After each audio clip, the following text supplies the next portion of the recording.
Sunday ബോറടിച്ചിരുന്നപ്പോൾ എവിടേക്കെങ്കിലും പോയാലോ എന്ന് ആലോചിച്ചു. അങ്ങനെ ഞങ്ങൾ എത്തിയതാണ് പിരമിഡ് വാലി. ഇതൊരു മെഡിറ്റേഷൻ ആൻഡ് സ്പിരിച്വൽ സെൻ്ററാണ്.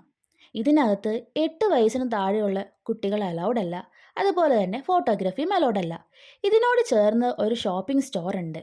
അവിടെ നല്ല showcase items, crystals, bags, paintings, statues, dashboard items, bronze vessels, toys. അതിൽ ഏറ്റവും അട്രാക്റ്റീവായിട്ട് തോന്നിയത് ഈ വുഡൻ ടോയ്സ് ആണ്. ഇതിൻ്റെ പ്രൈസസ് ഒക്കെ നല്ല അഫോർഡബിൾ ആണ് കേട്ടോ. ഞാനാണെങ്കിൽ ലച്ചുവിന് ഒരു ടോയ് ഒക്കെ കാണിച്ച് അങ്ങനെ ഇരുത്തിയേക്കാണ്. ഈ സ്റ്റോറിൽ നല്ല കളക്ഷൻസ് ഉണ്ട് എല്ലാത്തിനും. ഇതിനോട് ചേർന്ന് ഒരു ഗോശാലയുണ്ട്. പിന്നെ നിറയെ അഡ്വഞ്ചറസ് ആക്ടിവിറ്റീസ് ഉണ്ട്. ദോ ഈ പാലം കയറി ഇറങ്ങിയ ഒരു കഫറ്റേരിയ ഉണ്ട്. ഇവിടെ താമസിക്കാനുള്ള സൗകര്യങ്ങളും ഉണ്ട്. ബോട്ടിംഗ് ഉണ്ട്, ഓപ്പൺ സ്റ്റേജ് ഉണ്ട്, ഒരു പാർക്കുണ്ട്. ഗാന്ധി അപ്പൂപ്പനെ കണ്ടിട്ട് ലച്ചു പേടിച്ച് പോയിട്ടോ. പിന്നെ പേടിച്ച ലച്ചുവിനെയും കൊണ്ട് ഞങ്ങൾ വീട്ടിലേക്കും പോയി.